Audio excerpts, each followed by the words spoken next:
Hi, I'm Holly Pike from svgforfunandprofit.com. Welcome to my studio. Today we're going to do something different.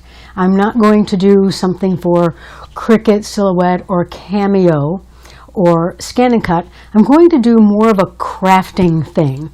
As Cricut users, Silhouette users, crafters, embroiderers, quilters, sewers, we're crafty people. And we like to do different crafty things. We don't like to do the same thing all the time. At least I don't. Maybe, some people do. But I like to do different things and mix it up a little bit. So today I'm going to talk to you about something that I do in my home for decorating.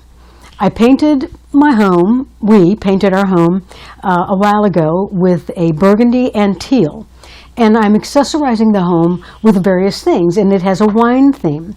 So a lot of things you can't find now with burgundy and teal, but yet I want to keep my house that color. So what I do is I go out and I look for things that I might like to have in my home that I could alter or adjust to work in my home. So with that, I'll show you a few pictures here of things that I have done and changed to work with the decor of my home. So after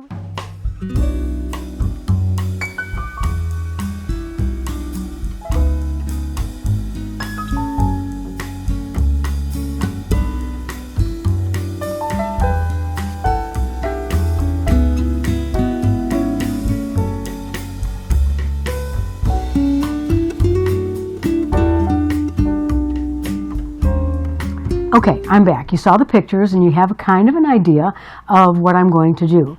I'm going to show you something called the dry brush technique for decorating objects, painted objects. And the first thing I'll do is I'll show you what I'm working on now. And that is a sign. There, that works. That's a sign that says, "Trust me, you can dance, wine." And you'll notice that I'm painting in the dance with teal and wine with burgundy.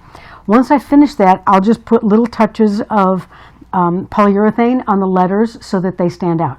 But that's not the real project for today. The real project for today is the frame. The frame is white. And as you can see, it's white, and the walls in my home are like a beige. We have white trim all over the place, so I'm not going to worry about the white, but I am going to show you what I'm going to do to pull my two colors, my teal and my burgundy, into my decor for my room. I'm going to use two things, and that is acrylic paint. This is just folk art. I think they're both one's from Wal-Mart and one's from, I think, Hobby Lobby. And one is Anita's all-purpose acrylic paint. This one is burgundy and this one is teal. And you can get any kind of acrylic flat or satin finish craft paint.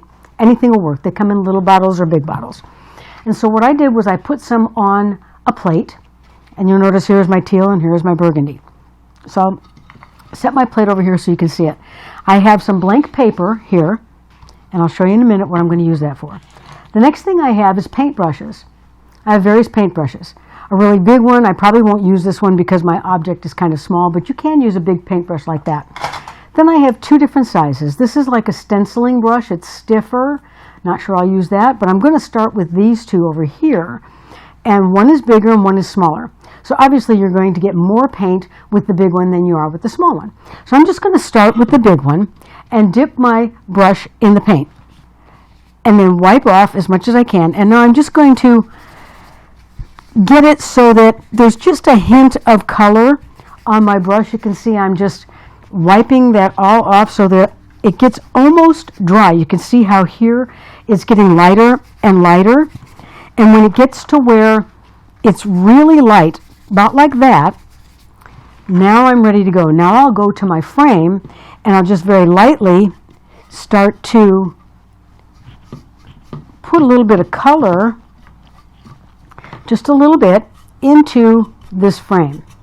It doesn't have to be perfect, just have fun with it. See how the color is going on? And that's going to blend in beautifully with my home decor and with the white trim in the house. So you can see that's coming along. Now I'll take my next brush. It's a little smaller, doesn't matter. Use whatever size brush you like. And let's dry this one off. And I think on this wall, because I have a lot of teal in my dining room, which is where this is going, I'm going to be a little more careful with the teal. I'll just find some spots that do not have a lot of the burgundy on it, and I'll push a little bit harder to add some teal to this. My brush is kind of dry. Just, that's what we want. We want what we're calling a dry brush technique. And this is just going to pull in the color in your house, in your home, as a decorated item. I think I'm going to add a little more burgundy because there's an awful lot of teal in that room. So I'm going to touch my corners here and brighten those up a little bit with the burgundy. And it's all going to blend in. Just like that. You can't get this wrong. You just can't get this wrong. This is fun. You can't get this wrong. Whatever feels good to you and however it looks to make you happy is what we want to do.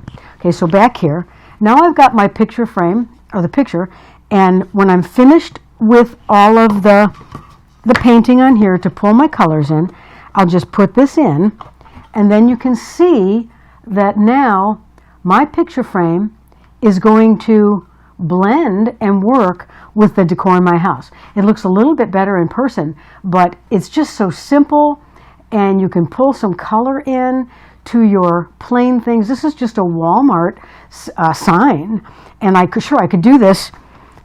I could do this with vinyl and with a piece of wood and with a frame. Absolutely, we could do that, but it's already done for me. Why do the work if I've already got something I can just play with and make my own?